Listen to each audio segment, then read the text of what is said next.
Hello and welcome to Rock Paper Shotgun. My name is Colm, and joining me for this PC Gaming Weekspot pre-show chat is Matthew Castle. Hello, Matthew. Hello. What do you want to talk about that's not video games on this week's pre-show, Matthew? I want to talk about this. Kit Kat Chunky Mint. It's back, baby. What? It's back. Oh my God. Are we going to get a live eating on the air? A live consumption? Well, I was saving it as a post-stream treat. Yeah, do save but, it. But I loved Kit Kat Chunky Mints when they used to do them more regularly. I don't remember Kit Kat Chunky Mint. How far back? To get them in packs of 4, but now it's a limited edition. Ooh. So that's what's happening in Castle Land. Yeah, that is definitely something to look forward to after the Weekspot. How far back are we going? How many years when the I remember having them when I was living in London, which was 2015. Okay. So it's and where was this? Was it short-lived? Kit Kat Chunky Mint. Yeah, like maybe a year or so. I do wonder sometimes when, I suppose it's just I don't know. Maybe nobody bought them, Matthew. That's why they took them off. I don't know why, because it's a very tantalizing proposition. Oh, you better believe it. Yeah, it's very fresh. It's like mint chocolate. I like mint chocolate, but I don't like mint creams like After Eights. Oh, okay. I thought you were going to say I don't like want mint ice cream. Slime. I want mint chocolate. I'm with you on that. Which is what this is. I'm looking forward. Report back on next week's pre-show what you thought of Kit Kat Chunky Mint. But let us waste no more time. There may be some Kit Kat Chunky talk during the actual show. Let's find out as we enter and begin the PC Gaming Weekspot.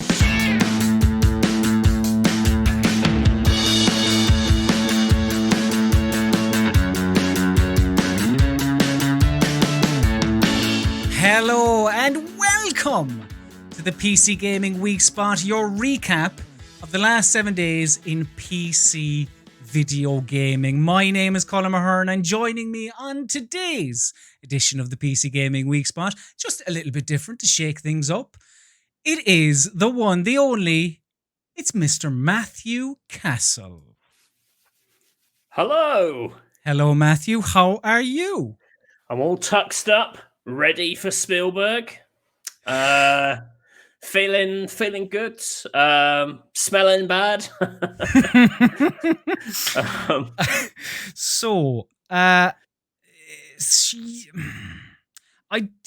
On the topic of Spielberg, well, look, we'll talk about it more later on in the show, but I do have an update Mr. Spielberg. I'm sure he'll be delighted. Don't tell me he's dead. No, as far as I'm aware, he is still breathing, which is good. But there is quite the update on Mr. Spielberg. But the talks, you look terrific, Matthew. So I wouldn't change a thing. I'm sure Mr. Spielberg is watching, and he will appreciate the talks.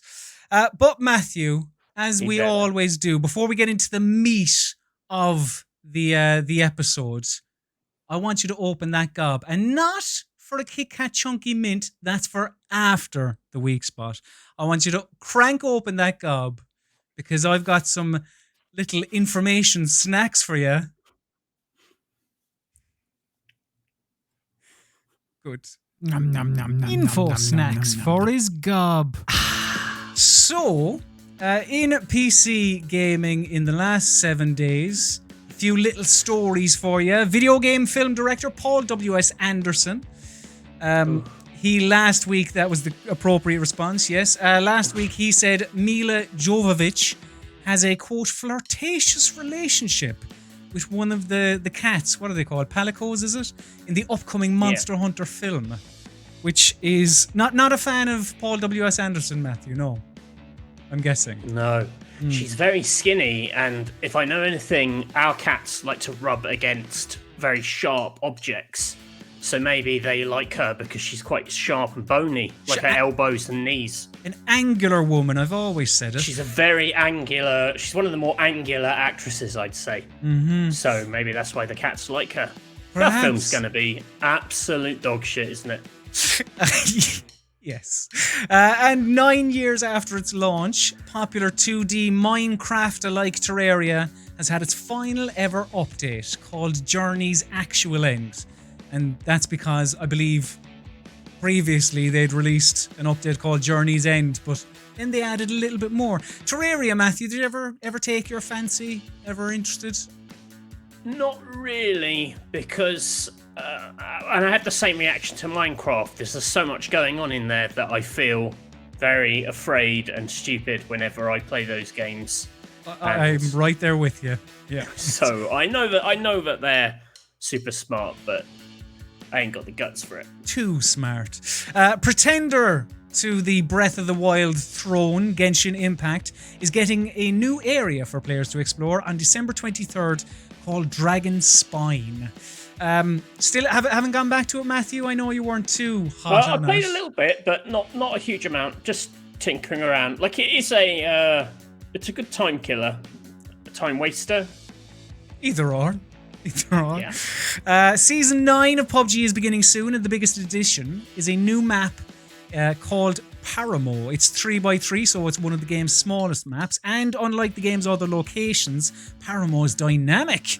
So landmarks and even terrain will move around from match to match. The most interesting thing for me, PUBG related, is the chatter of like lore, and aren't they making a single player game within the world of PUBG? I feel like that's a thing that's happening and has been announced previously. Really? I think it is. Or I'm talking complete what shit. Is it? You versus what?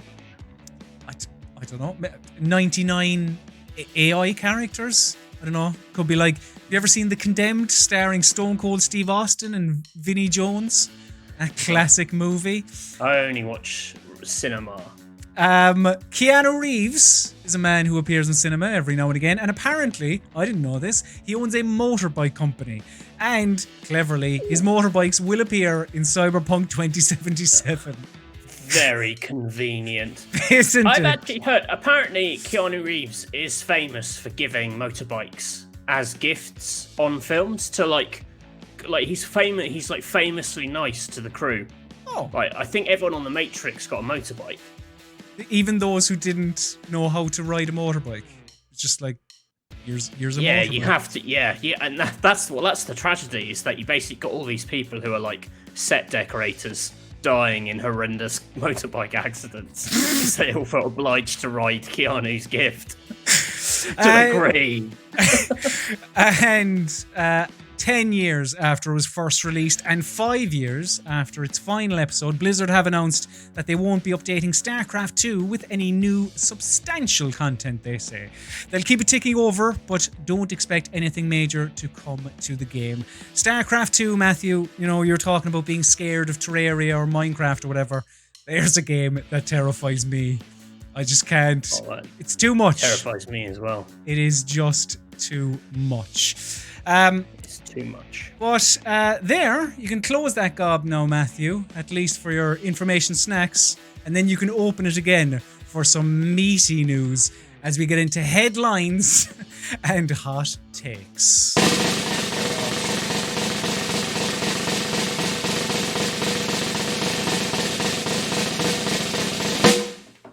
So, the first story we're discussing, it involves an acquisition. An acquisition?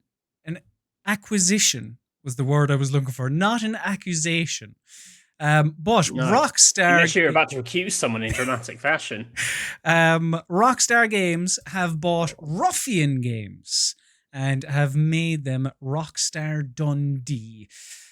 So, Rockstar Games, you know them from Red Dead, you know them from table tennis, you know them from State of Emergency, etc., etc. All the biggies. They have bought Ruffian, and Rockstar founder Sam Houser In a statement, he said, "We are thrilled to have Ruffian join the Rockstar Games family. The Ruffian team are a talented addition to Rockstar's global studios, and we look forward to working together on future projects." Co-founder of Ruffian, Billy Thompson, and one of the original designers on the first Grand Theft Auto, said, "We are incredibly excited to be joining the Rockstar team. Not only do we have the opportunity to work on some of the most successful entertainment properties in the world, but Rockstar's investment in our studio is a great sign for the continued expansion of game development here in Scotland." So I suppose first of all, have you any history with Ruffian Games, Matthew? Either they worked on Crackdown 2, 3, they did a little help on the Halo Master Chief Collection. They're an interesting studio because, like you said, their sort of founders worked on the original GTA 1 and 2 at DMA. And when that all got taken up by Rockstar, they basically left, and with Dave Jones, who is it? Dave Jones, that's his name. Who went on to make Real Time Worlds, and they made Crackdown 1. And after that, do you remember the notorious APB? I do, yeah. Which was like the thing they were working on for years and years. And obviously, while he was doing that, they left Real Time Worlds and formed Ruffian. A few of these guys. And made Crackdown 2, which was kind of a bit of a notorious dev story because they had very limited time to make it. I think they had grand ideas and they had to like cane it out in a year and a half. They're a really interesting studio though, because they've been around for quite a long time, but they haven't got a lot of, a lot of the games that they worked on and a lot of things that they wanted to make their name with never like came to fruition. They were like involved in projects that they then got like sort of semi kicked out of, or they were involved with projects that then got shut down for various reasons. So they were working on something for a while with Paradox called Hollow Point, which was like a Shadow Complex style kind of 2D run and gunner, but with like a shooting into the screen thing, which by all accounts was pretty much finished. And then Paradox pulled the plug just because it didn't fit with their sort of strategy thing. So, I think they have worked on a lot of stuff which we've never really seen. Interestingly enough, and I know you'll be keen to hear about this one, they worked on a big pitch for a Streets of Rage reboot. When? I don't remember this. This was like, I think this was like, I don't know if it was like 2012 or something, like early 2010s, I think.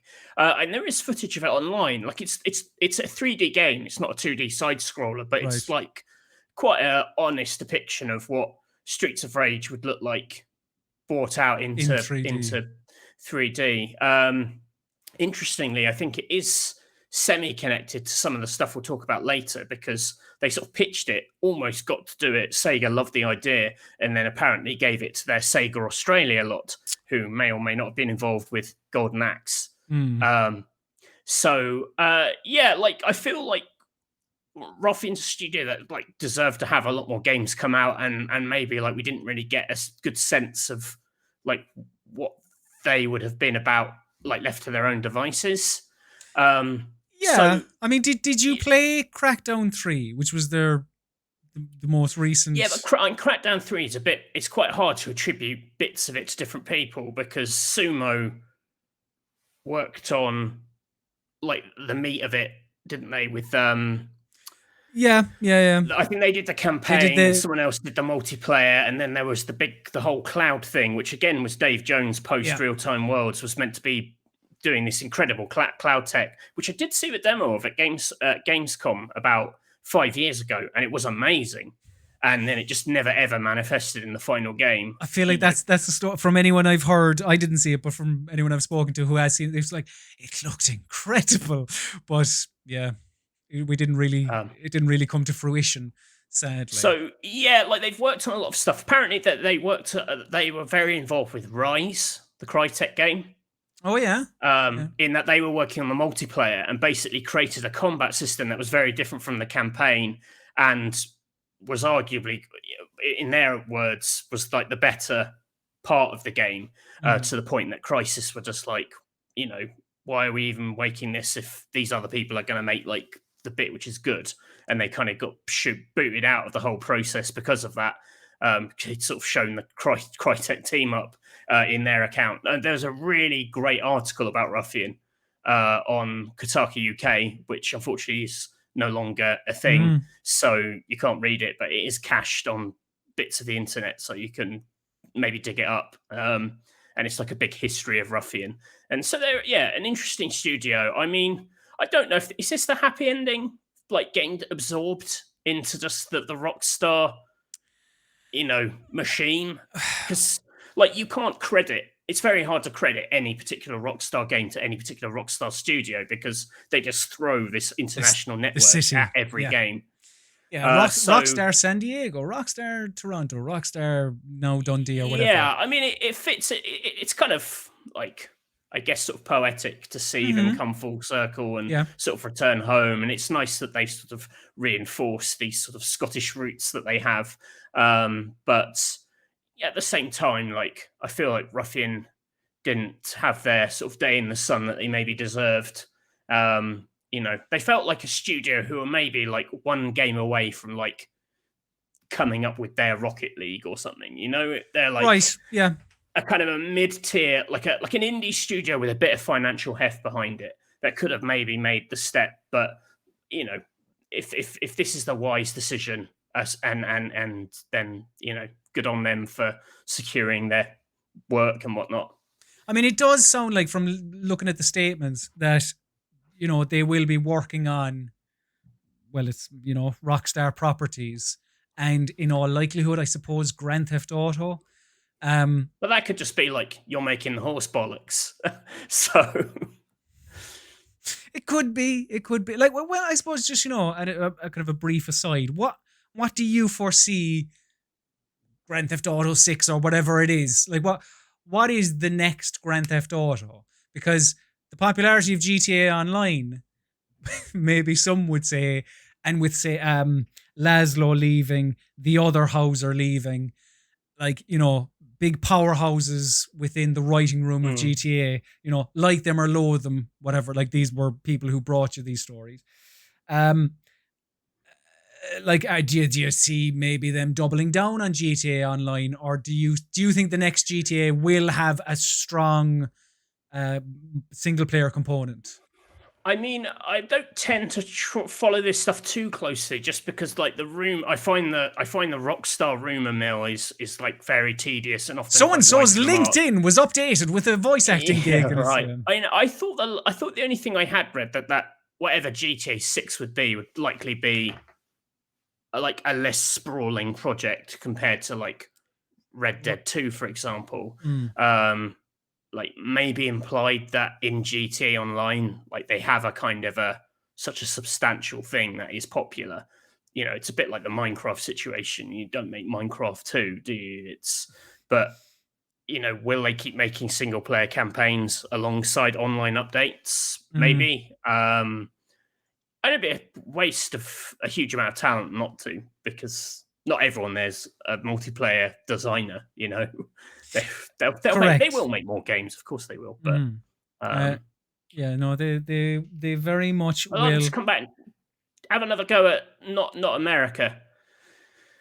Come and do London again or something. Although I don't know. Does that seem as attractive now with Watch Dogs? Although, when is GTA 6 going to come out? Probably not for a very long time. Yeah, or another historical, like they did with Vice City. Do another, I mean, everyone's going out for Vice City. Do like a 60s London game or something. Yeah, again, they could revisit that. Remember the expansion pack to the original GTA was the very much rode on the Austin Powers wave of like 60s nostalgia. When did car radios become a thing? When did they become a thing? It needs to be a period where you've got car radios. Good point. Yeah. Otherwise, it'd just be your character like humming famous songs the whole game. That would be interesting. That would definitely be a risk for Rockstar. But other people that will likely be making games, Matthew Castle, are Bethesda Game Studios. You know, Oh yeah, the clue is in the name. They'll probably make more games. Some of them, Elder Scrolls 6, Fallout 5, Prey 2, maybe, Dishonored 3, who knows? Starfield. Starfield, indeed. But in a recent interview with Kotaku, Phil Spencer, Xbox boss, well, there's two main things to kind of take from his interview. The first thing is that he was asked whether Microsoft would have to have Bethesda games go multi-platform again. Would they have to release them on the PlayStation 5 and so on to recoup their investment? And Spencer said, this deal was not done to take games away from PlayStation players. Nowhere in the documentation that we put together was, how do we keep other players from playing these games? We want more players to be able to play these games, not fewer people to be able to play these games. But I'll also say, in the model, I'm just answering directly the question that you had. When I think about where people are going to be playing and the number of devices that we had, and we have xCloud and PC and Game Pass and our console base, I don't have to go ship those games on any other platform other than the platforms that we support in order to kind of make the deal work for us, whatever that means. And I'm going to ask you, Matthew, does that mean will they not have their Bethesda games come out on PlayStation or Switch? But would Microsoft restricting Bethesda games to PC and Xbox, for example, would that be to the betterment of Bethesda games? Because famously, when they're released, they will be buggy. And to some people, it's too buggy. To some people, it's like, oh, it's charming. I don't know. But yeah, could it benefit Bethesda games to not be? I mean, I think this is one area where they maybe benefit from just being a Microsoft studio. In that, you know, in my head, I maybe other people have had more negative experiences, but like there is a certain level of quality and polish, maybe not quality, from Microsoft published games. Yes, I wholeheartedly Like they agree. won't let it come out as in a complete state. I mean, it's quite hard to think of anything where they've massively shit the bed in that regard. Yeah, I can't actually. So I think you'd see that just as just a matter of them being owned by Xbox. You'd hope things would improve. The whole PlayStation 5 thing, it's weird because he doesn't want to cause a massive stink, but like they're not just going to give it to everyone. Like, why would you buy something precious without just making it? And his point is that even if we do keep it to ourselves, that isn't just Xbox. That's PC. That's Android. Like, actually, like PlayStation 5 is going to be a tiny part of the gaming ecosystem. So, like, who gives a fuck, really? I mean, it's just not an important enough thing to worry about. Like this idea that you need PlayStation 5, I think that's what he was dismissing. Of like, no. Like, I just don't see that they need that. Whether they've obviously done the maths or whatever, but this idea that you need one, like to PC's your point, massive. Come on, let's not forget that. Like to your point, if I'm spending $7.5 billion, like, I don't know if I'm going to share my toy, to be honest. I think I'm going to try and get people to buy on my platform. Some people might go, oh, it's restricting whatever. But like, it looks like previously agreed upon deals will be honored. Like Deathloop, I'm pretty sure, is still going to be launching on PlayStation 5 first. And like and they've done this before with like when they bought Double Fine. They said that Psychonauts was going to be still coming to PlayStation and all that. So like, I don't know. And also I think, yes, being a Microsoft-owned studio and like having the backing of that, and also not having to focus on other platforms, it could actually be like, Elder Scrolls 6 could be a little bit more polished when it comes out. Fallout 5 could be, be tweaked and all that as well. So, we will see. Yeah.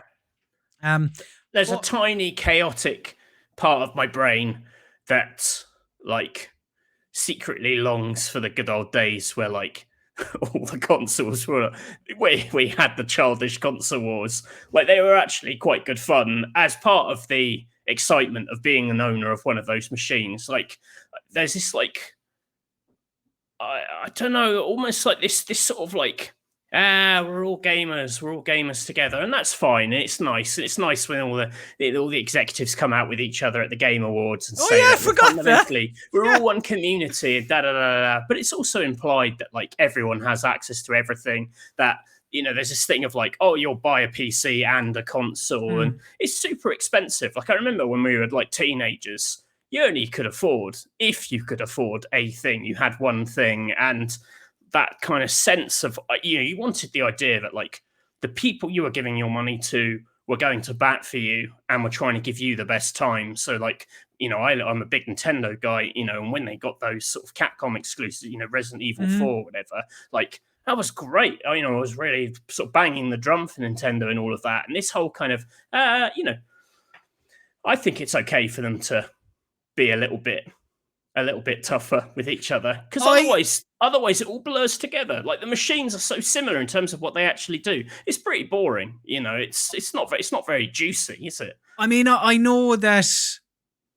I'm kind of glad you said that, because not that like I don't the console war and they're like, oh, if you piss off, you dickhead, whatever. All the like aggression I could do without.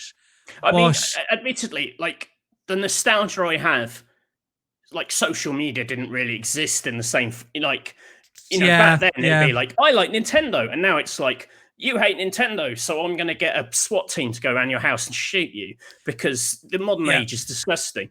But like the idea of balking at the head of one of the platform holders, trying to make sure that platform has the best stuff on it. I mean, that's fundamentally their job, isn't it? I mean, yeah.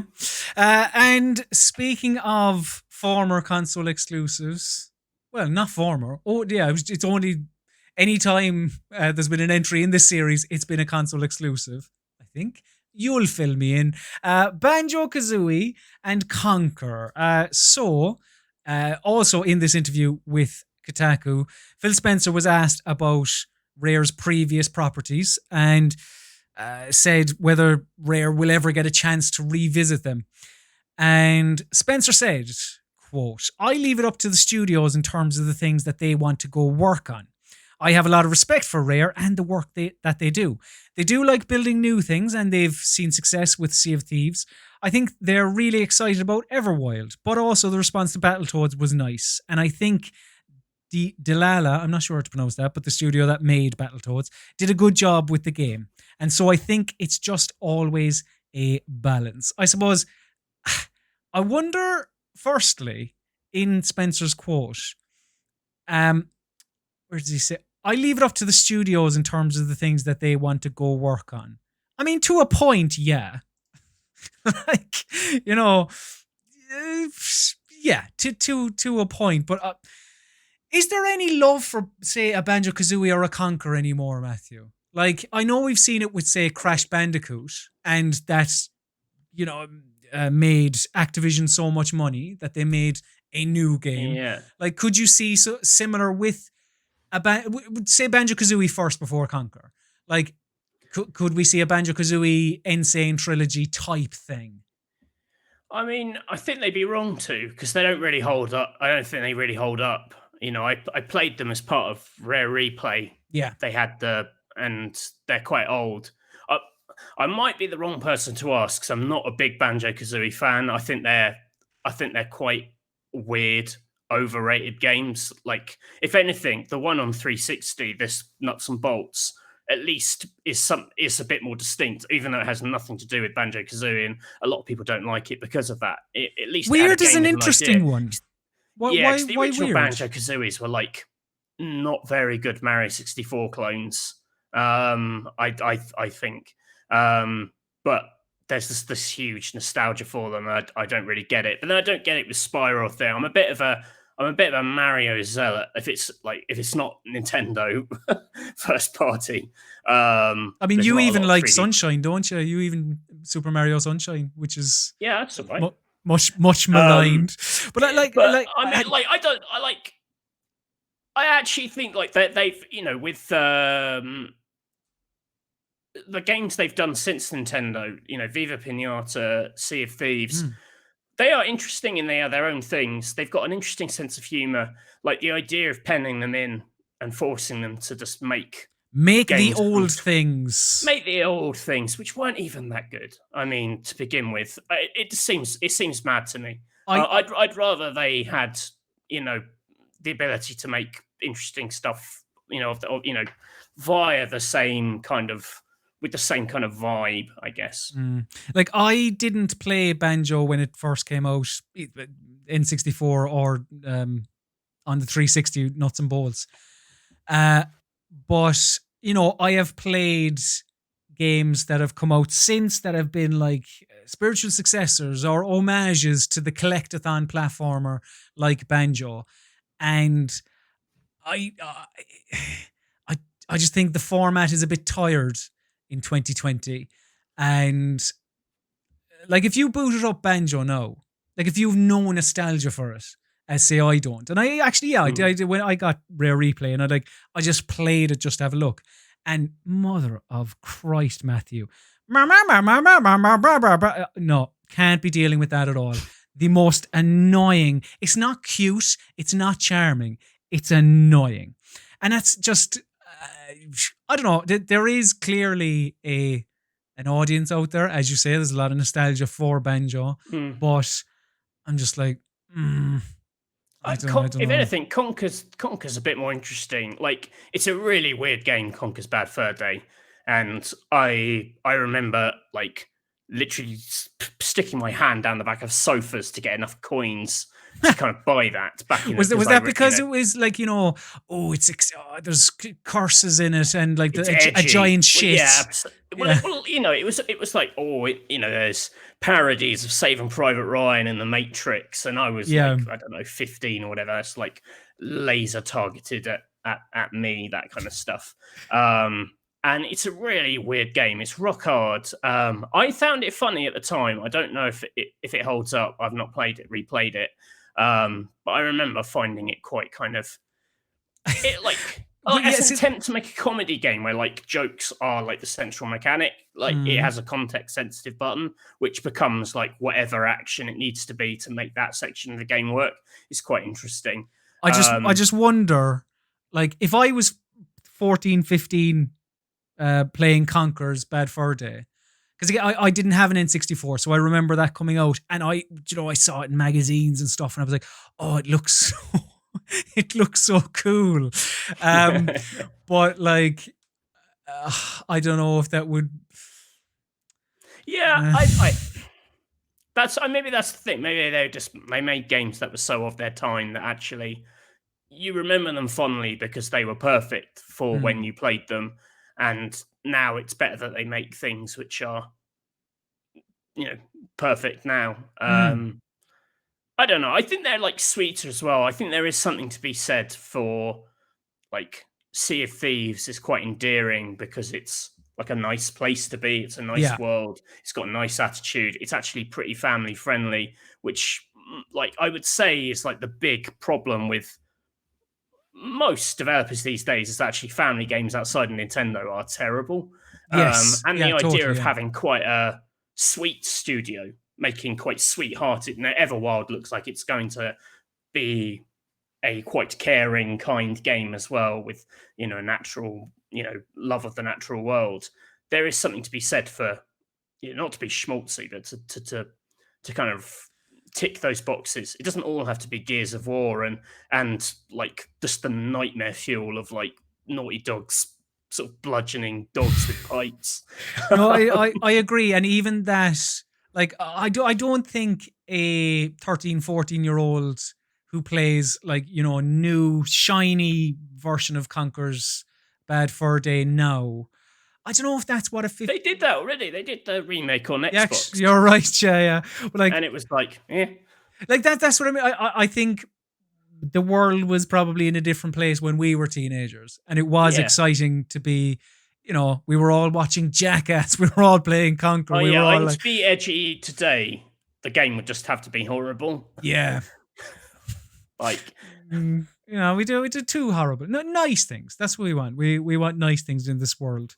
As I know you do, Matthew, and you want nice things to beef up your PC, don't you? Because we are now entering Tech Corner. I'm gonna have to make a jingle for this, such is the wave of techiness sweeping the nation. So, this week not this fucker again. This week. All right, what's it got? All right, come on then. This week in tech news, an alleged leak from AMD acquired by website technopat.net hints at faster memory support with AMD Ryzen 5000 processors. So, little point of order on this. These tech leaks, that tech journalism is notorious for this. They all get briefed on this 2 weeks earlier. One of them always leaks it, then everyone else reports on it being a leak. But it is true, and I guarantee this will be a thing, which everyone's like, yeah, that's true. We all saw it 2 weeks ago, but they're all pretending they haven't. But it really bugs me. We have a bit of this in games, but in tech, it is absolutely notorious for early briefings getting leaked and then everyone commenting on it like they don't already know. It stinks. But anyway, that's by the by. Well, the leaked slides that you speak of, they say that AMD Ryzen 5000 CPUs will be able to run DDR4-4000 memory whilst also maintaining low latency. I mean, when you say DDR4, I always think of Dance Dance Revolution. As you should. It can run Dance Dance Revolution 4. Oh my God. But, Matthew Castle, taking all of that into consideration, all right? Let that percolate in that little bonce of yours. Because I have one simple question for you, Matthew Castle. If you had to gun to your head, would you choose to fight one horse-sized duck or 100 duck-sized children filled with Fanta? Which would you choose? Well, the one with the children full of Fanta, because when you slay them, you get the delicious taste of Fanta. Orangey blood. Yeah, that's I'd drink their corpses. Ooh, I'd get delicious. How young are the kids?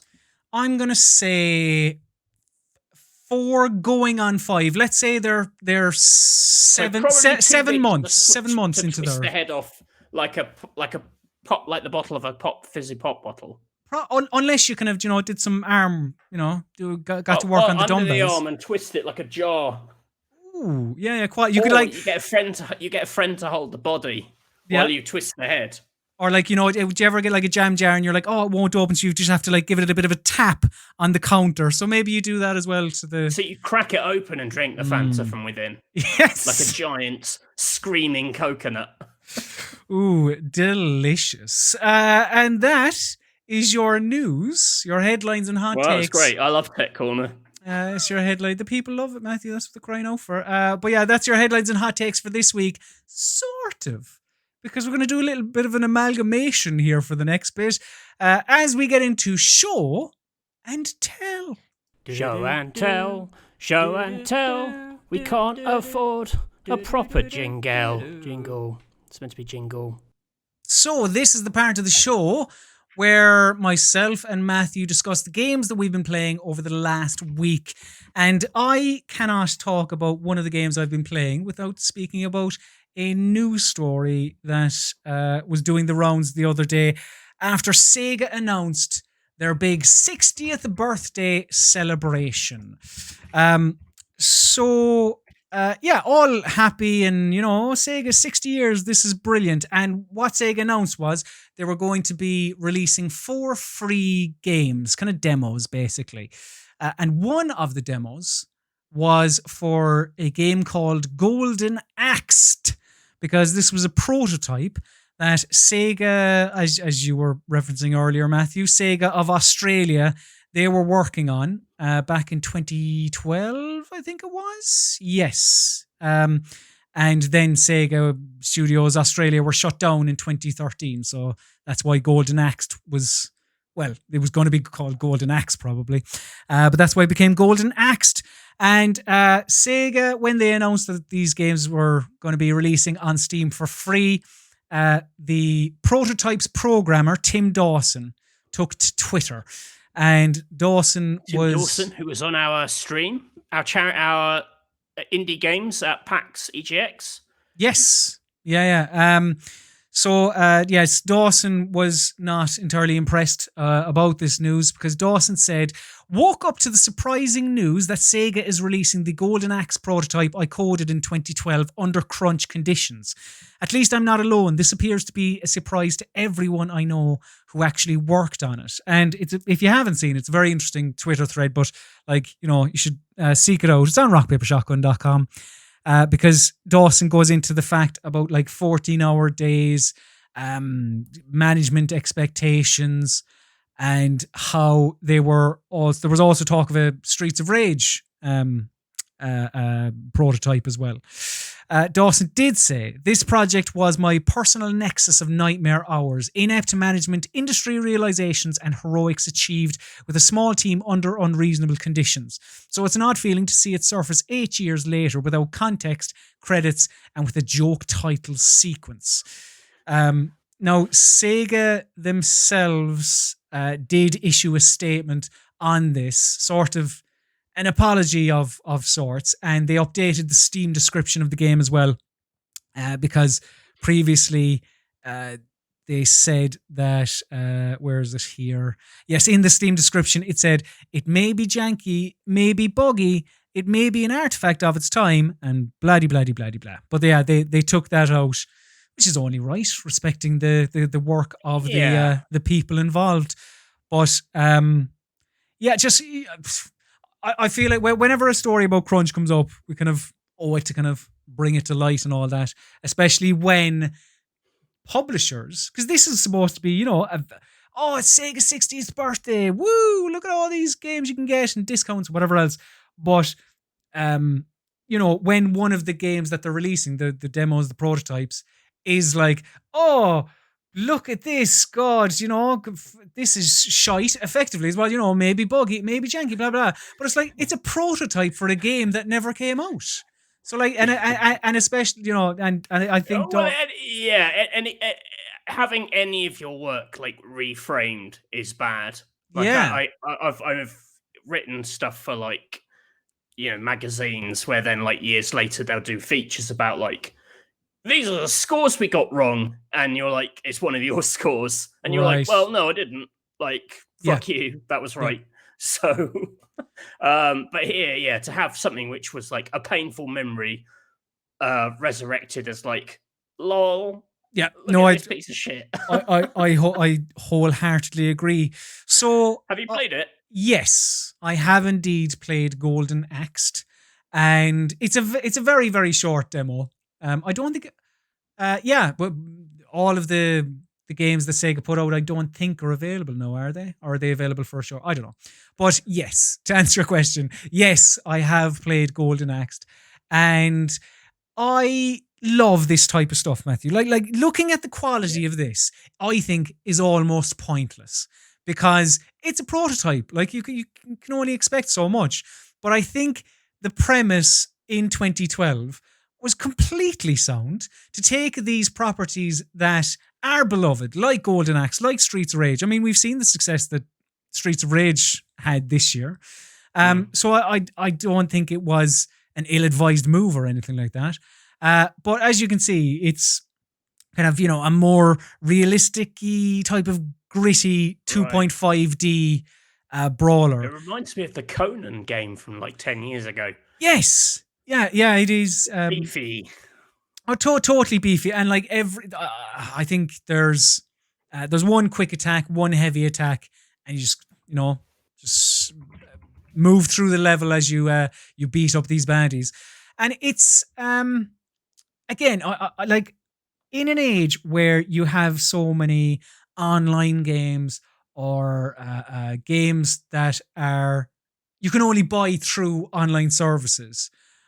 I feel like this type of preservation is important, not to get all, but I think it truly is to like you see it in all other in movies and whatever else. Here are these deleted scenes. Here are these whatever else.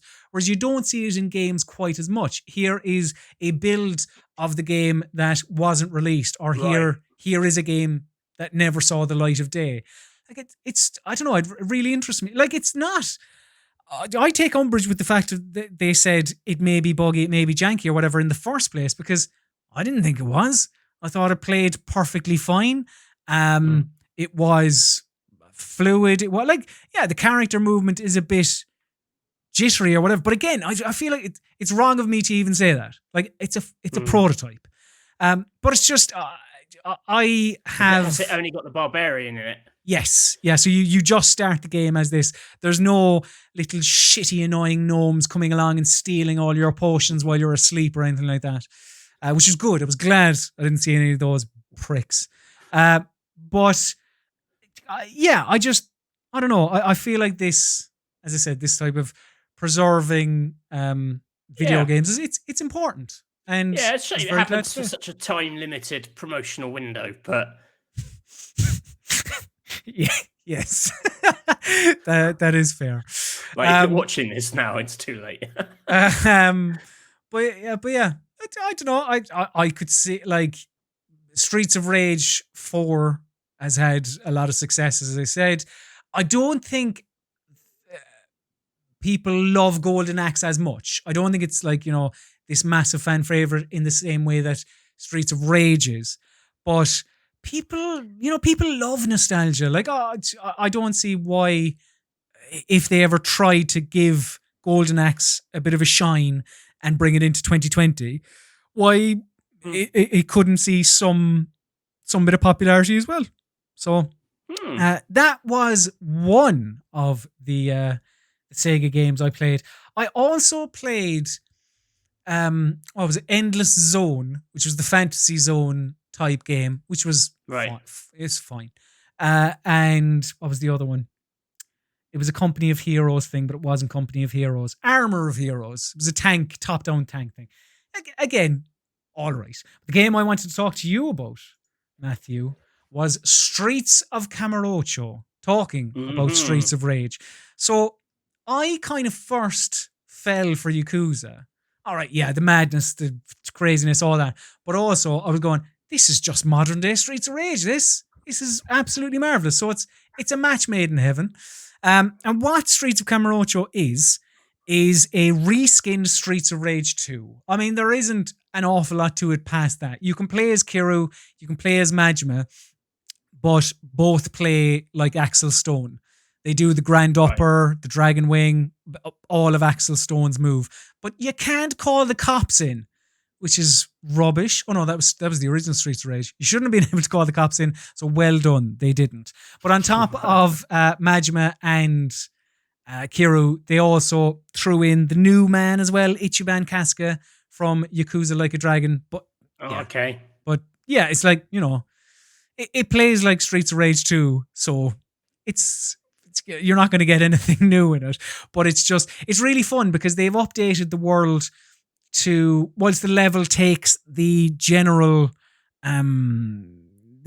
gist of from Streets of Rage 2, like they've replaced a building in the corner with a Poppo, which is the shop in Yakuza. Okay, that's good. The last boss. That's the kind of attention to detail I want. Yeah, exactly. Like there are no turkeys or apples. To get more health, you take a Stamaman X, which is again what you take in Yakuza. And, there isn't a bartender. It's Nishiki from Yakuza 0. Like, it's just those little details which are very nice, and I'll fall for it. I'm a sucker for all that. Love Yakuza, love Streets of Rage. So I'm like, yeah, this is. Has Streets of Rage fun. ever been in a Yakuza game, like as a game you can play? That's a great question. I don't think. I don't know. Was it ever an arcade thing? I'm not very good on my Sega history at all. So like they have Outrun, they have Virtua Fighter, they have Fantasy Zone, they have what's it called? What's the Tetris thing? Puyo Puyo. That's it. I couldn't think of it. Yeah, thank you. They have that. I don't think they've ever had Streets of Rage in there, which is odd. You would think it would it would fit quite well. But yeah, just a fun. I mean, this whole free games for people was obviously meant to be.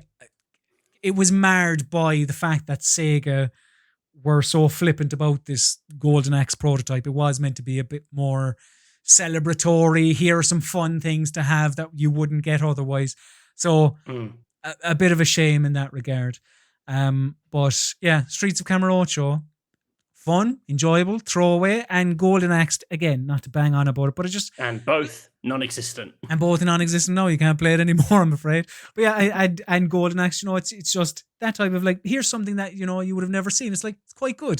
So yeah, good job, developers. I quite enjoyed it. But a video game that people can play, they can go out and buy if they want, is Partisans 1941. Now, I know very, very little about this game, Matthew, so I'm going to ask you to start from the start, really. What is Partisans 1941? It is. Do you know Commandos? I know Commando, starring Arnold Schwarzenegger. No. So Commandos is like a World War II real-time tactics stealth game. It's basically Desperados, but before Desperados, if that makes sense. And this is sort of like Commandos on the Eastern Front. You are playing a member of the Red Army kind of gone rogue, who is putting together a group of partisans, local soldiers, sort of local civilians turned soldiers, to kind of fight off Nazis spreading in. But where Commandos were soldiers, this has got a bit more of like a kind of rough and ready feel to it, because you're not all polished soldiers, if that makes sense. So if you have played or seen Desperados 3 this year, it's very, very similar style of game, like big vision cones with all the guards. It's almost like a bit of a sort of stealth puzzle at times, in that you have these big isometric levels, there's all these guard placements, and you're trying to work out how to kind of like punch through those without being seen. So if I distract this guy over here, I can pick off this guy, and have I got the timing right, I can sneak around this guy and get rid of him, and so forth. So I'm a very, very big fan of it. Desperados, of the genre, that is. Desperados 3 is one of my games of the year so far. I must admit, like, having played a lot of Desperados 3, the thing that immediately jumps out is that this is like technically a much rougher version, in that the thing that's great about Desperados 3 and what Me do in general, they did it in Shadow Tactics as well, is I thought they took the genre and they really updated it. So they had this incredible interface that shows everything in this really clear way, like the range of weapons, how much noise each action's going to make. They often say it's a genre about giving you like total information so that you're well placed to kind of deal with these situations in a really clean kind of clean, tight execution. But the big thing in Partisans, like, it feels like a cheaper game in that regard. Like, visually, it's not as attractive. Like, mechanically, there are lots of little janky things which are like rough around the edges compared to Desperados, which by all, that was quite a big game published by THQ, wasn't it? THQ Nordic. So, like, comparing the two of them is maybe a little unfair. One thing they both do, which is demonstrating now, is the ability to pause time and program moves, so you can sneak two people in and do dual garrottings, which is great in Desperados. It's equally fun here. But I would say, like, it feels like you have less information in this game than you do in Desperados 3. It feels a little, like, vague, a little fuzzy. And whether this is deliberate or not, I imagine it's not, but it actually plays into the kind of setting and the fact that you are, kind of resistance fighters, and it is a bit messy. You're kind of scraping by. You haven't got all these amazing bits of kit that you can kind of work with. I don't know, sort of thematically it fits. Whether that was the intention, I don't know, but that's how it feels to me. I mean, a lot of this is very similar, like the character skills. This character here has got like a throwing knife, which is very much like Cooper in Desperados. There's a little boy hiding in the bushes who can disguise himself, which is very much like Kate in Desperados. So all the characters have like a defining skill, which you kind of, it helps you tackle it in any way you see fit. I mean, it does look very similar to Desperados 3. Yeah, where it differs though is that there's like a tiny bit more of like a role-playing element to it, in that there are skill trees, so you can shape the characters, which is something you can't do in Desperados. Like they are set people with set abilities. So like what you bring into the level can be a bit different. Also, some of the skills are tied to objects they pick up in the world. So for example, if you pick up a bottle of booze, you can place that and it will draw a guard away. Where that was like someone's skill in Desperados. Mm-hmm.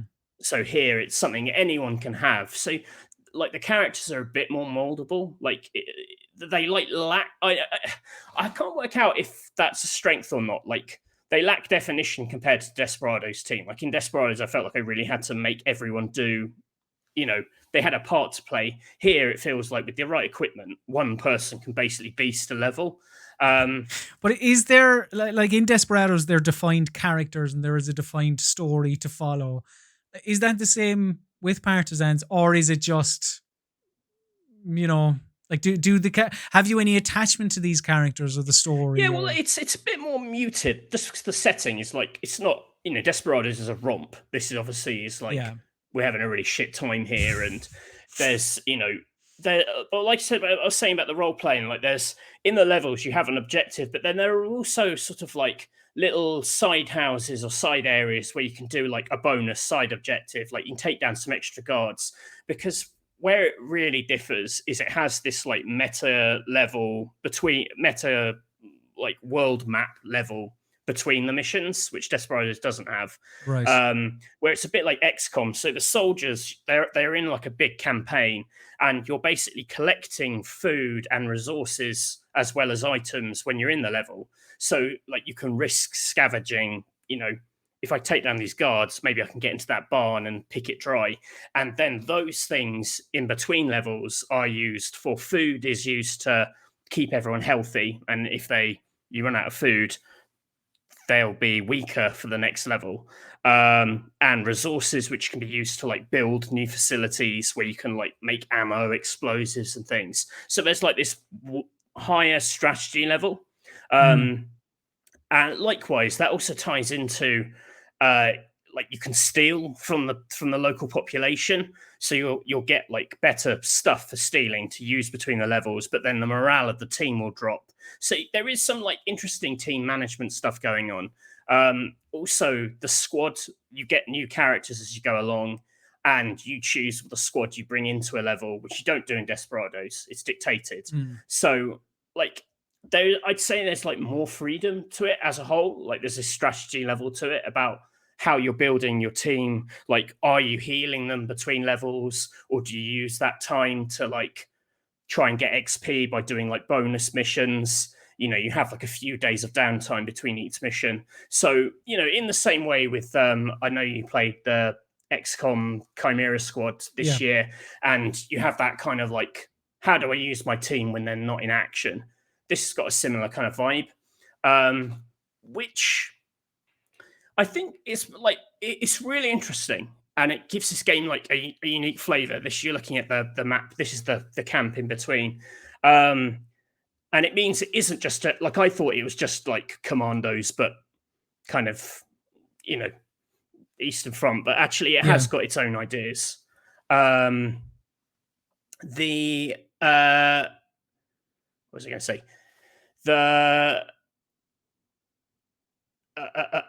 It's completely left my head. I got distracted by this lovely campfire scene. It is a lovely campfire scene, but so do you... I was going to say, the problem I have with it is because like Desperados is a much harder stealth game, and has like, by playing that quite a bit, this is quite an easy stealth game by comparison. Ooh. So some of the risks it's offering, like, dare you go to that house because there's a couple of guards there, and you're like, well, I can dance around these enemies with ease, so I can get the resources. So I never, so far I haven't finished it, but so far like I don't feel the pinch of those decisions. Okay. Like I find the stealth layer a little too easy. It's also quite satisfying because I like just shanking Nazis without getting too stressed out. Who doesn't? So it's quite nice to do it. But like I have been able to do, there's levels where you have 3 characters, and I've been able to basically clear the level out with one because the stealth is easy or they're too overpowered.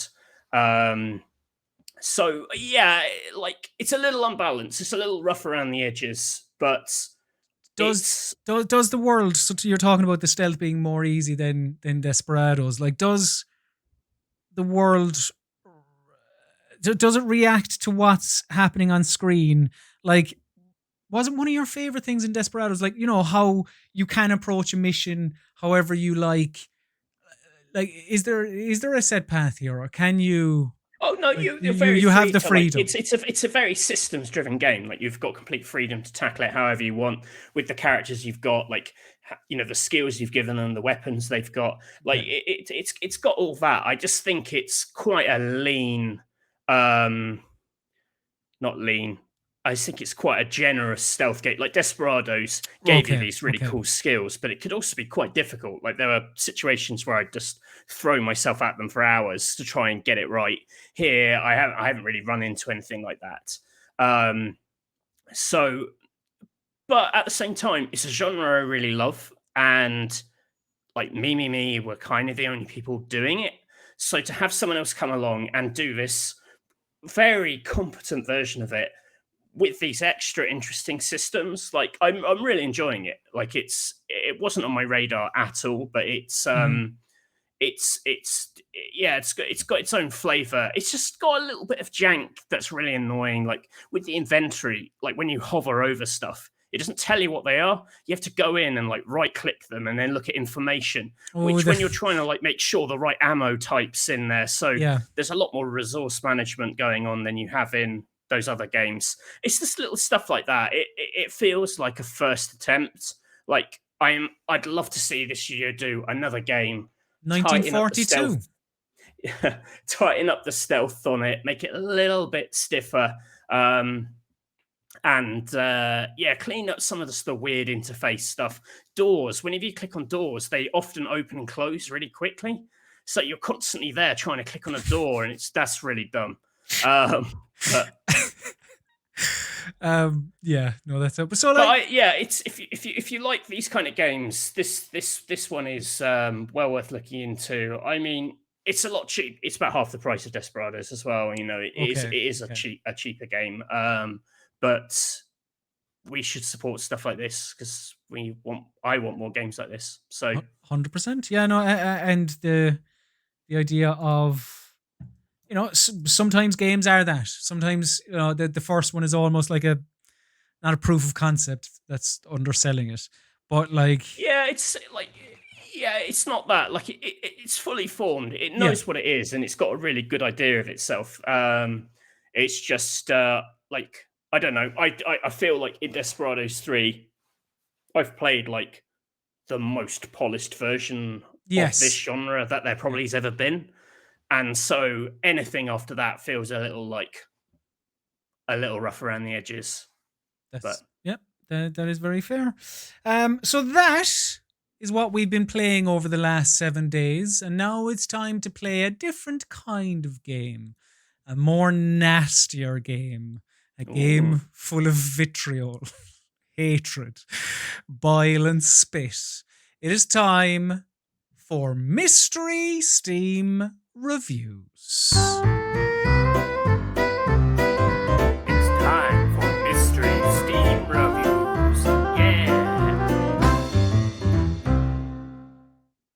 Hello and welcome to Mystery Steam Reviews, the quiz segment that everyone enjoys because of the hatred, because of the beef, Matthew. You've been crying out for beef for years.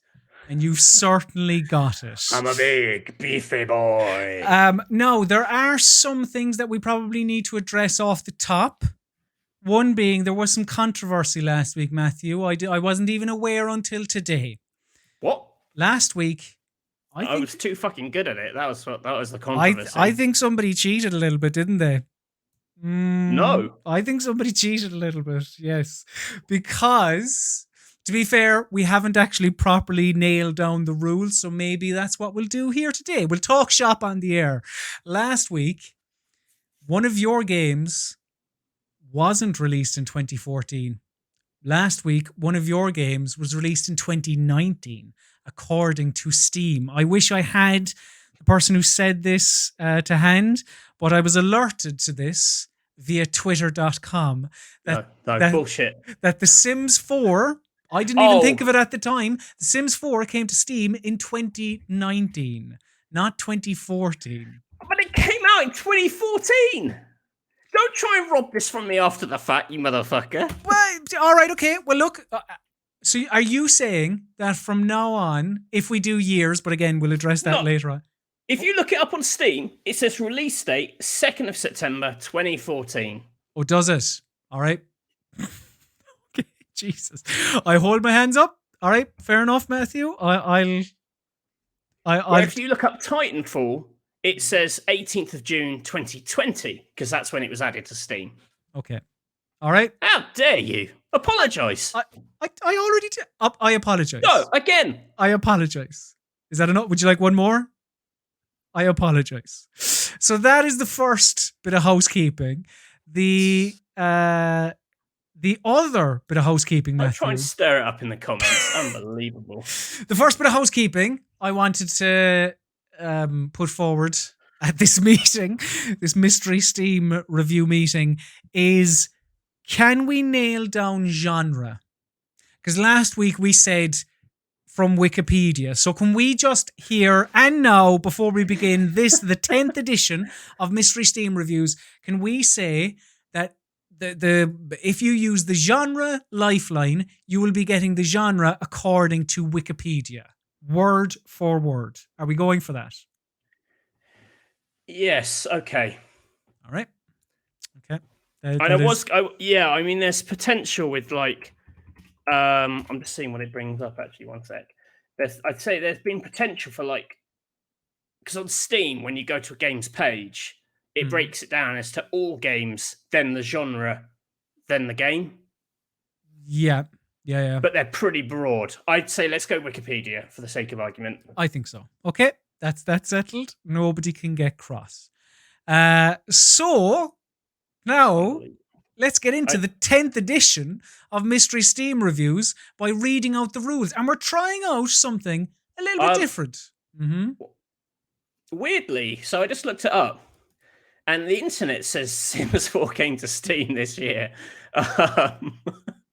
But that doesn't explain why Steam itself... Like, I think we have to go with the date on Steam. Okay, then that is also... Yep. It's the date on Steam. So, while I accept that it may have come this year, for some reason, Steam has called it a 2014 game. That's good enough for me, Matthew. That is good enough for me. Okay, I want to be fair here. So, like... I sort of apologise to you. And I sort of apologise to you. So, you know, there's a lot of sort of apologies going on, which is good. It's the only way one should say sorry, in my opinion. Because it's a hard word, as Elton told us. And I have many words to tell you as I talk you through the Mystery Steam reviews. Mystery Steam reviews. Because there's been a couple of changes. We're trying a couple of things out. Maybe we'll revert back. Who knows? But here are the Mystery Steam reviews as follows. So, I, Colm Hearn, and Matthew Castle both bring 3 Mystery Steam reviews to the MSR arena. We're just trying it out. But we omit the name of the game associated with each review. Either Matthew or Colm's opponent must correctly guess the game attached to each review. 1 correct answer equals 1 point. Oh, jeez. Yeah. While both combatants have 90 seconds, again, trying it out, on each MSR, they both also have the help have help, in the form of 3 lifelines. These can be used at any stage during battle and also pause the 90-second timer. Each lifeline can only be used once, and the lifelines are as follows. Question, shit, I didn't update this. Right. So polished. Shit, it was so bollocks. All right, well, the lifelines are as follows. Question, where the hot seat haver gets to ask a yes or no question. The third one, look at the third one now, all right, viewer. Genre. The genre of the game is revealed, according to Wikipedia, as has been discussed today. And the second lifeline is no longer Clue. The second lifeline has indeed been changed because of my man over there, Matthew Castle. He had an epiphany last week. He said, no, not a Clue, a second review, which is what we're going with. So, Clue is gone, and if you use what was the Clue lifeline, it's now a second opinion. You will get a second review of the game in question. So, Matthew Castle, I think let's get into it. Are you ready to begin the 10th edition of Mystery Steam Reviews? I am. Then let's get into it. Matthew Castle, here is your first Mystery Steam Review. Best realistic Metroidvania I've played. And that's from Weird Rituals. It's recommended with 3.2 hours on record and 3.2 hours at review time. Your time starts now. The best realistic Metroidvania I've played. This is 2013.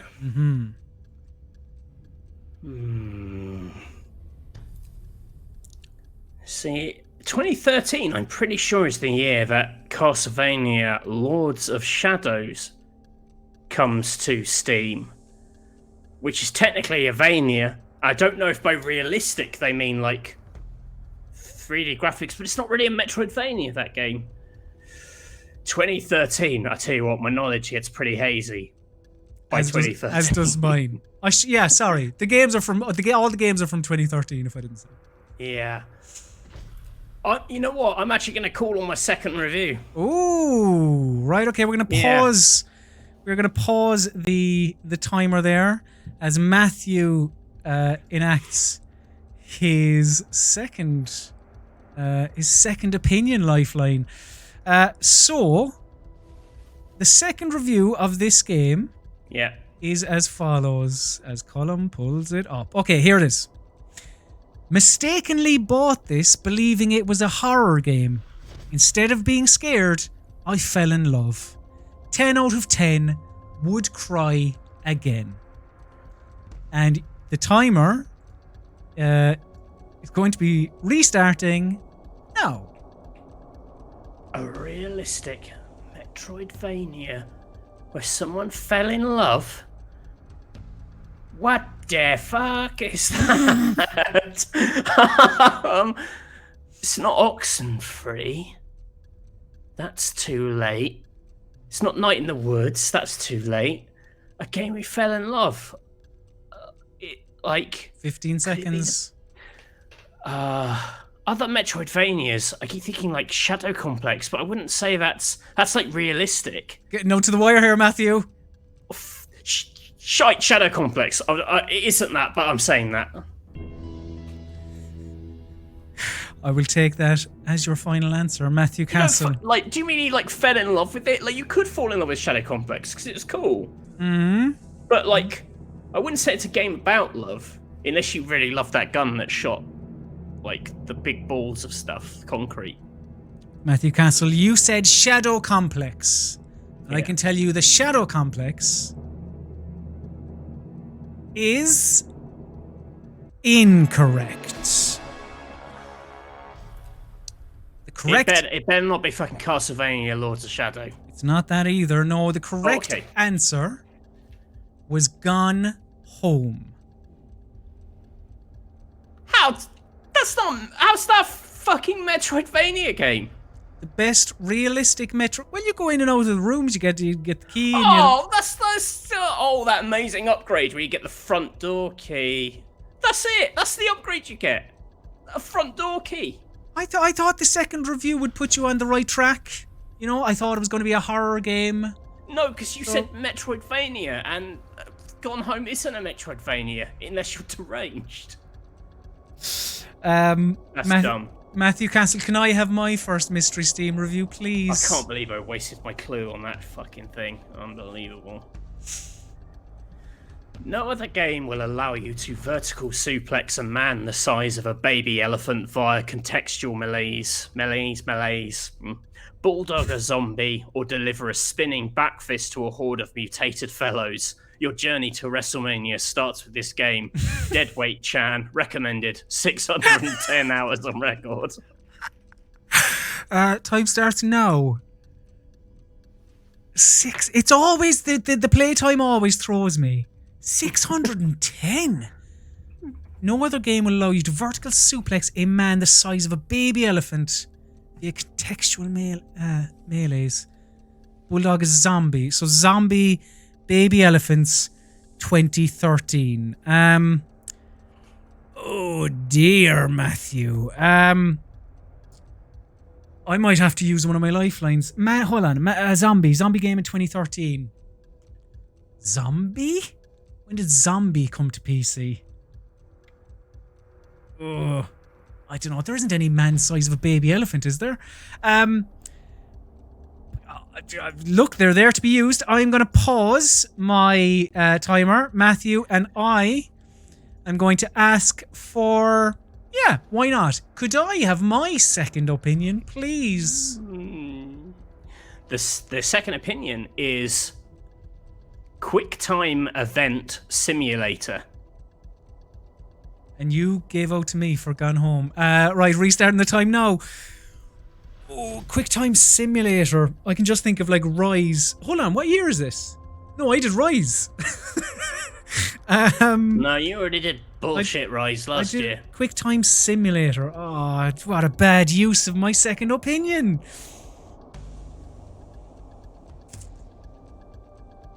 Oh dear, nothing. Blank.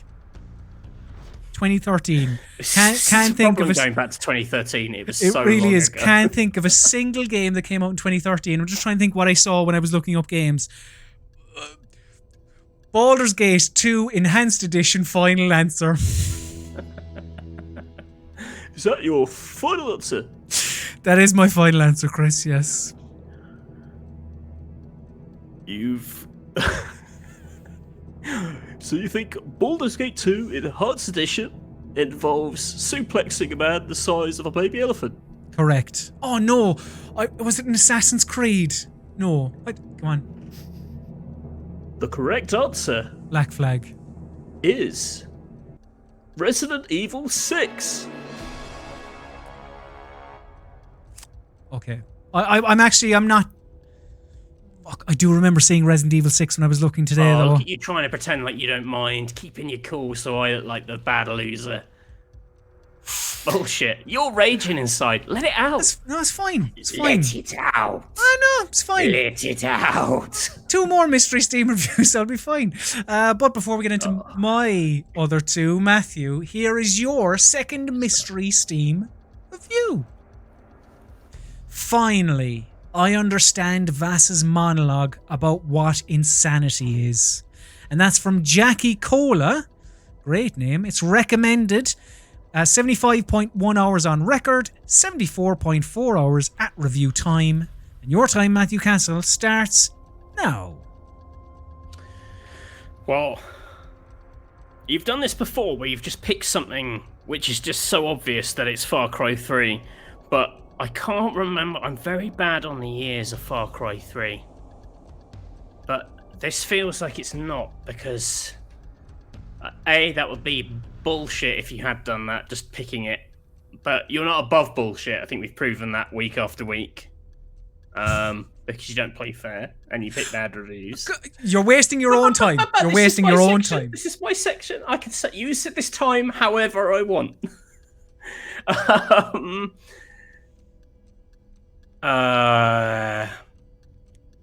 So it's like Far. I know what it is. It's Far Cry, but with more insanity, which means it is. Is that your final answer? It is Far Cry Blood Dragon. Is that your final answer? That's what it is. So is that your final answer? That's my final answer. Ooh. Matthew Castle. If you say, now listen to me. If you say it's Far Cry 3 Blood Dragon, and I lose because I said Far Cry Blood Dragon, something bad is going to happen. You said Far Cry Blood Dragon. And I can tell you that Far Cry Blood Dragon is incorrect. Oh. The review said, I now understand whatever it was, what Vass was talking about. Didn't mention it. Didn't mention anything about Far Cry. I can tell you that the correct answer to your second mystery Steam review was the Stanley Parable. What? What the fuck is that review about? That's insane. What do you do in the Stanley Parable? Over and over and over. That is so cryptic. That's dog shit. Like, you can't go, oh, it's fine. Like, that review has nothing to do with the Stanley Parable.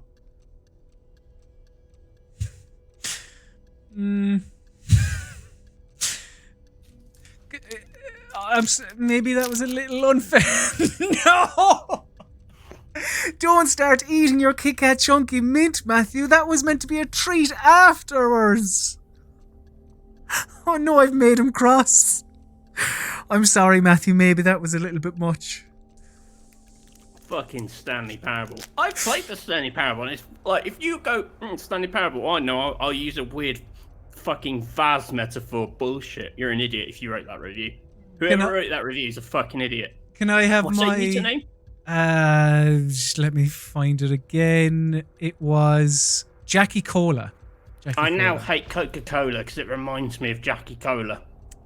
Matthew, can I have my second mystery Steam review, I'll please? never drink Coca-Cola again. And you are nothing but a man with conviction. So I truly believe that. Yeah, could I have my second mystery Steam review? Maybe that was a little unfair, but you know. Maybe. We live and we learn. Second mystery Steam review, please, Matthew.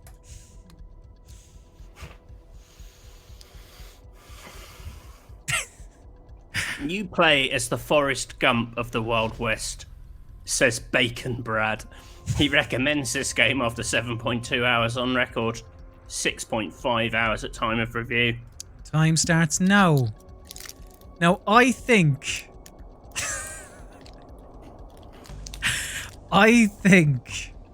that I know what this game is, and I don't believe I need to use my lifelines. I think I can just go with my... I think you're a little bit unlucky here, Matthew, because you've picked one of my favourite games of the last 10 years. I think you've picked Call of Juarez Gunslinger. Because, you know, Forrest Gump is telling a yarn. What was his name? Silas Greaves in Gunslinger was telling, you know, that's the idea, he was telling a story and then going, oh no, that's not how it happened. And you rewind. I love that game. I love it. So I'm going to say Call of Juarez Gunslinger, final answer.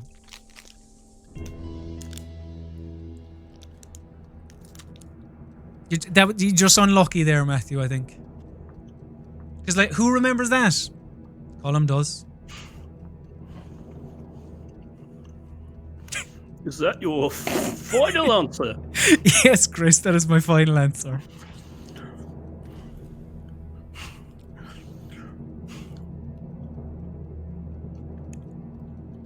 The correct answer is... Yes.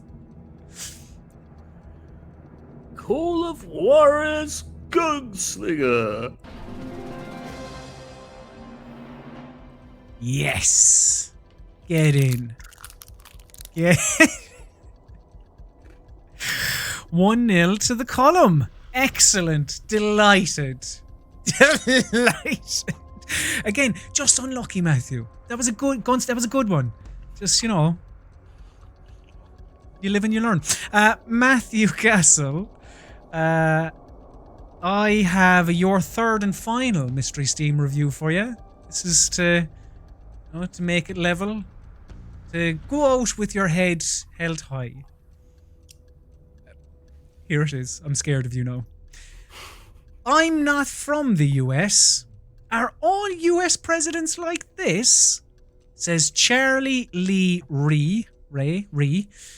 Recommended and 59.7 hours on record with 36.9 hours at review time. Your time, Matthew, starts now. Genre. Oh dear. All right, okay, hang on, I wasn't ready.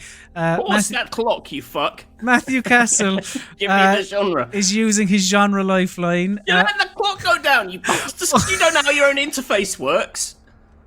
There's a lot of buttons here. Sorry. All right, I'll give you the benefit of the doubt. Well, I won't restart it until a couple of seconds afterwards. All right, so you want genre. So I will tell you the genre, according to Wikipedia, for this game is... Where is it? It is an action-adventure game. It is an action-adventure game. While you're here, do you have any questions? Yeah, I've got a question. All right, okay, well, we'll leave the timer pause then. Do you play as the president? Hold on, sorry. I'm trying to turn off. That's the one I'm looking for. Do you play as the president? Yes, you play as the president. Don't start the clock. It's Saints Row 4. Is Give me that that. your final answer? What's my final answer? Matthew Castle, you said Saints Row 4. Yeah. I can tell you that Saints Row 4 is the right answer. Well done, well done. Making it a level as we go to the final Mystery Steam review. Congratulations. So, Matthew Castle, can I have my third and final Mystery Steam review, please?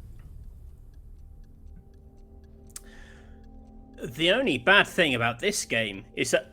Oh, sorry, I just burped Oh, horribly. Jesus Christ. Oh, I'm so sorry. That was the mint Kit Kat. Never eat in anger. Oh my... I'm so sorry. I really apologise. The only bad thing about this game is that it's very hard to play because you'll be headbanging 90% of the time. It's recommended with 3 hours on record. Time starts now. No. Alright, hang on. I need to get... the only bad thing about this game is that it's very hard to play because you will be headbanging 90% of the time. So... rock and roll music. Alright. What games feature rock and roll music? What's it called? Did Victor Vran come out that year? Fucking Victor Vran. Colm, it's not Victor Vran. Hang on, I have lifelines. I am going to stop the clock. And Matthew, I am going to ask for my genre. What is the genre of this game, please?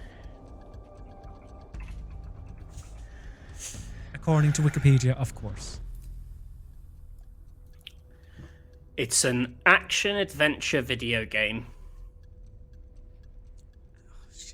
Can I ask a question, please? Oh, and you can. As well, while I'm here, why not?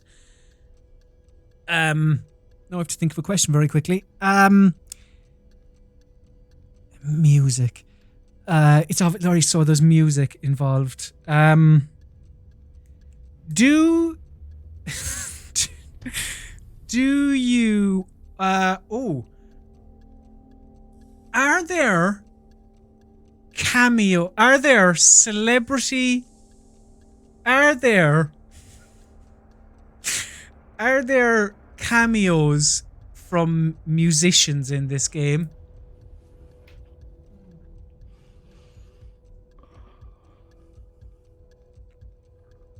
Whenever you're ready. Yeah. Start the timer. And then I think I don't need the timer. I could probably stop it there, Matthew, because it's Brutal Legend. And that was an awful genre. But I was just like, it came to me when I was looking around today. I was like, oh, Brutal Legend. I remember that game and being really excited for it. And then I played it and I was like, oh, this is a bit shit, but it's helped me out today. So, Brutal Legend. Final answer. You can ask me again if you want, Chris, and I'll give you the same answer.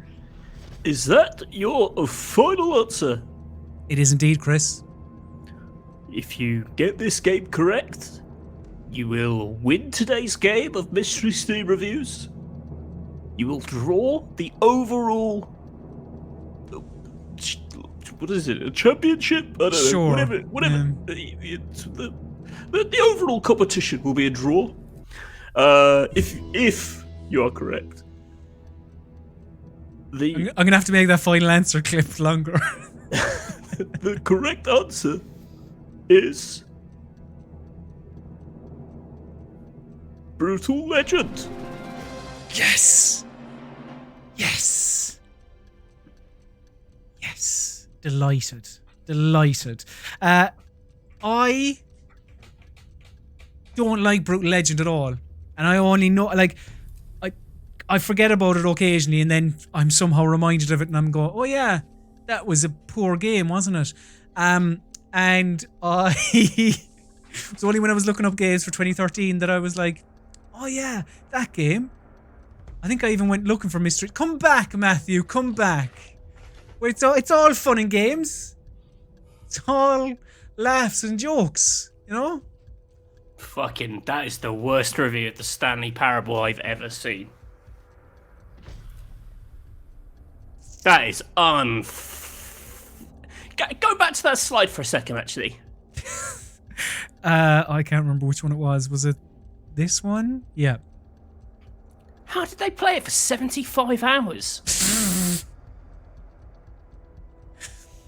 I can't answer that question, I'm afraid. Fucking unbelievable bullshit. But yeah, good game, Matthew. I maybe feel a little bit bad. Maybe Stanley Parable. I thought it was like, oh, this is a clever review, and if he uses like the genre lifeline on that would have been very good. It would have been good to use, but you know, hey ho, hey ho. So that is Mystery Steam Reviews for another week, which means it's time to turn our attention. No, it's not. It's not, Matthew.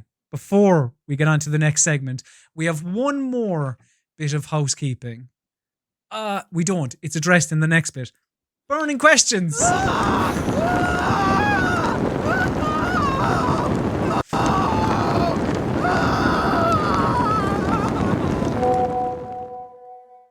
So this is the part of the PC Gaming Weekspot. That's screaming. That's me right now inside.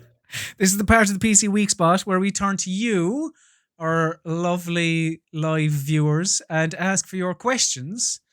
Your burning questions. It can be comments, they can be theories, they can be whatever you want. Your correspondence. There were loads of questions at the start. There were, because I asked, rather than be waiting around for the stream to catch up, I thought it was better to get the questions in early. So there was one thing I was going to address there, but I'll just do it here because we have a comment from one of the people. So, from Vandalay, love the Weekspot and Mystery Steam Reviews is a particular highlight of it. Not sure about the focus on a particular year, though. I was doing well with them until 2016, but the last couple have been a lot harder trying to remember what was actually released. So, we have gone back as far as 2013, obviously enough today, but we're not, you know, we can do a genre, we can do a series, we can do Assassin's Creed. There are so many of them, for example. But for next week, Matthew, would you like to do a setting, let's say, rather than a genre? Games set in this particular setting, I suppose. We could do. What would you like to do? I'll give you the option. What would you like? Space or Like that kind of setting. Yeah. I thought you were like Norwich, and I was like, ugh. all right, sorry, no. We can come up with a setting. I can't pick one off the top of my head, but Okay. games that involve the sea or something. Yeah. Another question we have here from the Castaways. What is your favorite crisp flavor and why? Why? It's the important part. Why? I quite like. There's some form of kettle chip which is a salt and pepper crisp. Salt and pepper.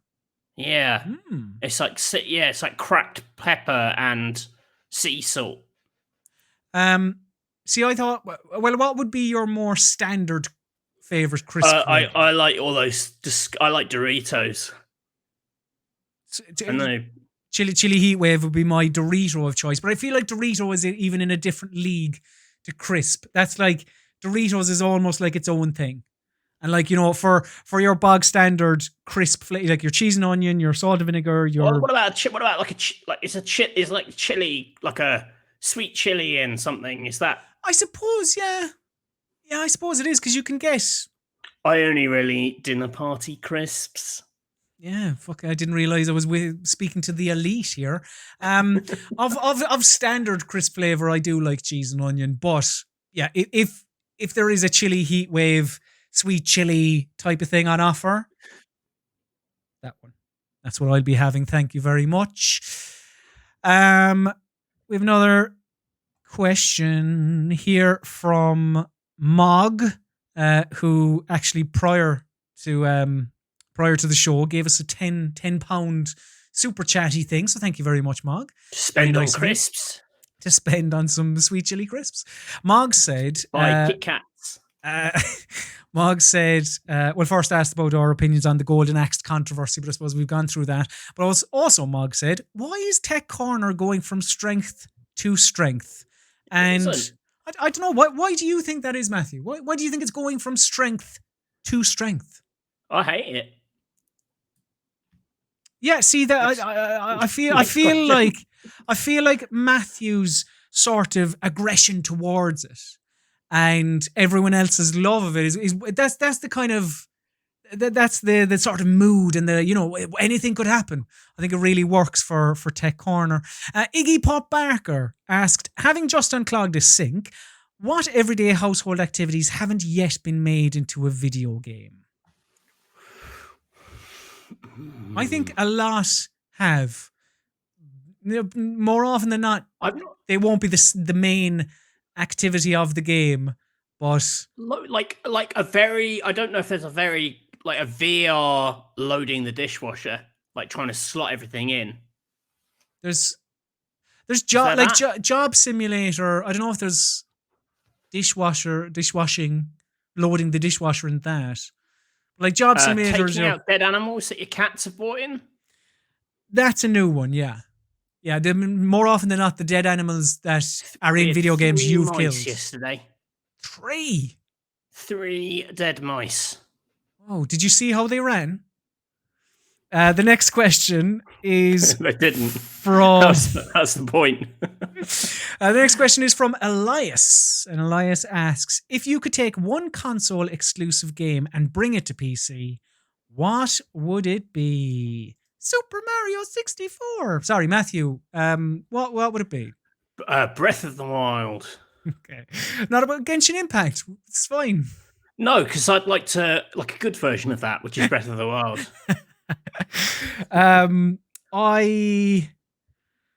God of War, maybe. Like I loved recent God of War, 2018 God of War. I'd like to see that going at like 60 frames. Yeah, that would be shiny. 4K, 60 frames, lovely, amazing. But the only thing is with the PlayStation, like I know Sony have said previously that, you know, we want to bring more things to PC. I don't really have much interest in old stuff. I don't know about you. Like, oh no, give me the new. Yeah, give me God of War 2, please. You know, give me But see, because like, Give me God of War 2 with God of War 1 as a pre-order freebie. thank you very much. That would be lovely. Mm. What else do we have here? Mike C said, I've recently enjoyed Whispers of a Machine and Kathy Rain. I recall Matthew is a fan of point-and-click detective / mystery games. Can you recommend a few good ones on PC? Oh, that's difficult. Those sort of are the good ones. I mean, I can say, I spoke about it on here a couple of weeks back. Paradise Killer, I thought is like, it's not flawless, but I think it's really good. I think it's a really good detective game. It's not point and click, but No, it actually is good. fair. Yeah, it's not point It's a and click. good detective game, and it hasn't got any like action. It may as well have the pace of a point and click game because it's like a world without peril. Yeah, you can just take it at your own pace. Yeah, that's not a bad shout. They're not really detectives, so they do have mysteries, but the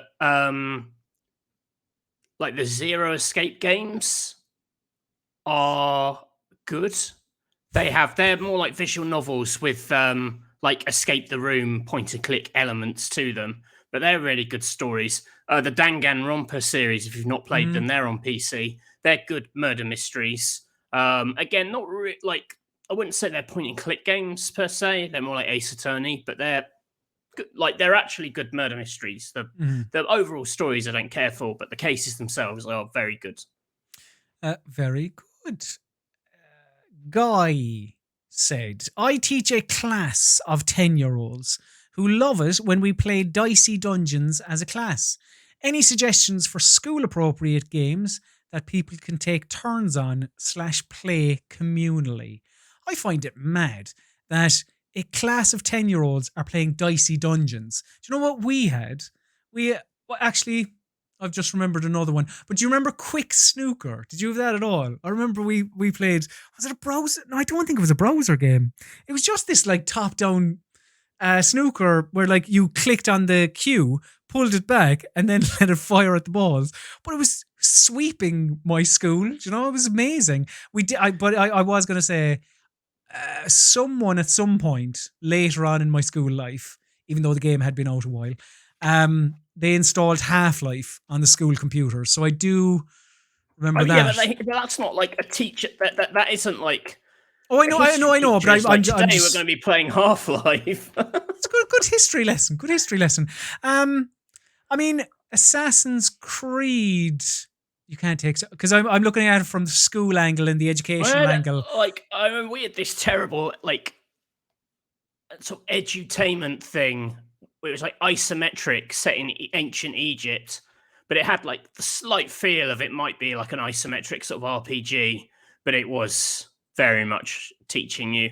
I'll tell you what could be good. Maybe they're a little, I can't remember how violent they are, but they might be good for like communal and storytelling. It's like the Inkle stuff, like sorcery or 80 days. Yeah. If you did 80 days with everyone like communally making the decisions or taking it in turns to decide where you go next. But I can't remember how adult that is. In my head, it was quite sweet, maybe a little grown up, but not like, you know, it's not Gears of War, is it? Yeah. Today, kids, we're going to kill some locusts. I suppose, yeah, I was going more the educational route with, say, like an Assassin's Creed and their free, was that Odyssey? Where you could do, there was no peril or whatever. But like, if it's just, you know, for fun, it's just really hard to think of. There's a gap in the market, I feel, for games that are marketed at, say, pre-teens. Like, there's a lot of games for kids, for like, you know, young 5-6-year-olds, and then obviously blood and guts and sex and everything for adults. But that sort of pre-teen type of, it's like they find the kids' games babyish, but maybe you don't want them playing Red Dead Redemption 2, perhaps. Like I feel like there is a gap there for some of the I don't know, the bigger publishers to fill, really. But Yeah, Dicey Dungeons is a good one. Just trying Yeah, to see and if- that's the one they already play. They're looking. No. I know. I was just agreeing and just filling dead air while I was looking at the chat because. What about those like solitaire games, Regency Solitaire and things like that? There is a They're new pretty tough. there is a new solitaire game out. Give that a go. There's a couple of shouts for Baba Is You for the people watching Oh, us that'll live. just break you though. Everyone will just leave the lesson in a bad mood. That game made me really cross. It's so hard. Yeah, all right, okay, I'll give it to you. Because I was going to say, like, I really liked Baba Is You, but then I remembered I got to a point where I said, enough, I'm moving on with my life. Because it was just too hard. It was just too hard. So yeah, thank you very much to everyone for all of your questions, your burning questions. Always a delight. So, Matthew Castle, this is the point in the show where I would often throw to you to before I line up the call with our interviewee, but that's not happening this week, I'm afraid. There is no call. Again, you made me dress up like a fool for nothing. Well, not necessarily, because so I want everything to be above board and, tell the people who are enjoying this episode of the PC Gaming Weekspot, we try and get Mr. Spielberg on. It doesn't really work out, which has been an awful shame. For 2.5 months now, this has been happening. But I have spoken to his personal assistant, Greta Surname, about this. And she emailed us, and I wanted to read the email out on the show for everyone watching, so everyone is aware. Because I know there's a lot of people wanting Spielberg on. We want Spielberg on. Matthew is crying out for Spielberg to come on. But this is what Greta had to say. So yeah, she titled her email "Mr. Spielberg's interview with the PC Gaming Weekly Stop," which is like close enough. Hello, Colin. Which I take umbrage with. But, that is your name. I hope you're well. While I haven't been able to catch each episode of your program, I know you've previously told me that your downloads are in the millions. A fact that should make you and your friend Matthew proud. We just skip past that, Matthew. It's okay. However, I am aware that one of the draws on your program each week is the promise of an interview with two-time Academy Award winner and highest-grossing film director in history, Mr. Spielberg. A number of factors have put a spanner in the works, as you Brits say. Again, I certainly take umbrage to that with that, Greta, if you're watching. Mr. Spielberg's had trouble with his internet service provider, AT&T LOL. Am I right? I don't really. Do you get that, Matthew? See, no, I don't. We don't get that. On a few occasions, and there were a few weeks where he just could not put off having his 14-inch pepperoni pizza at lunchtime. Yeah. As you probably guessed, 14-incher. That's a hefty lunch, isn't it? That's a big pizza. As you probably guessed, a moderate-sized man.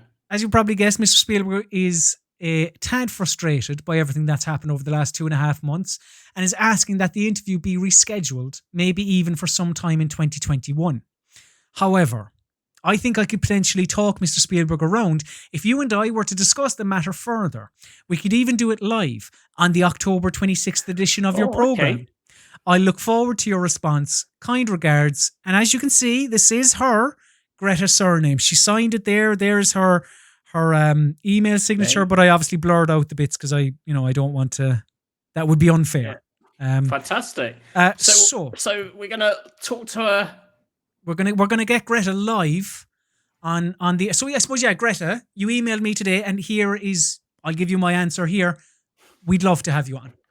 So it's quite weird. Like, we promised people Spielberg, but like Spielberg's assistant Greta. Mm-hmm. Well, look, Greta is. That's like a dry run. Like, if this goes well, we might get the main man on. Exactly. And look, Greta, I know you're watching. Don't take this up wrong, but like, we'll have Greta on to get Mr. Spielberg. But I'm sure Greta will be an interesting character in and of herself. Like, maybe we might go through the ins and the outs of getting Mr. Spielberg on, and then she may tell us her life story. Imagine The woman that is the personal assistant to Mr. Spielberg, like that, there's a story attached to that.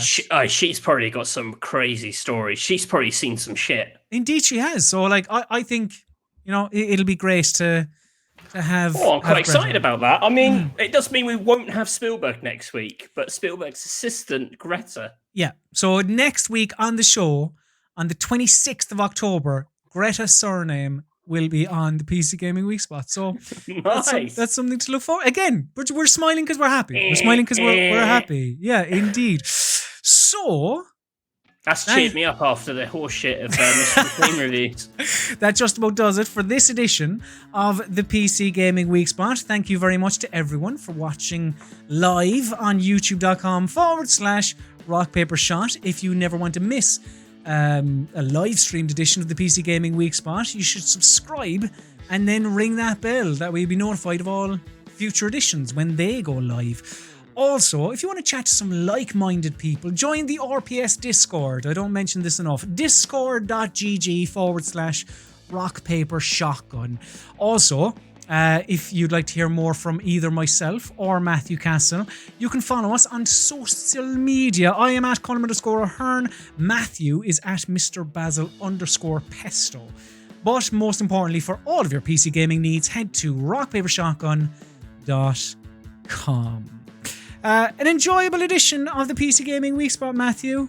I had fun. I hope you did too. But now, you had fun. Now, Absolute shocker. it is time shocker. for my least favorite part of the show. This is the part of the show where we must bid the viewer adieu. So say goodbye, Matthew Castle. Goodbye. And say to everyone except Janky Cola. And say goodbye, Colm Ahern. I've timed this almost perfectly.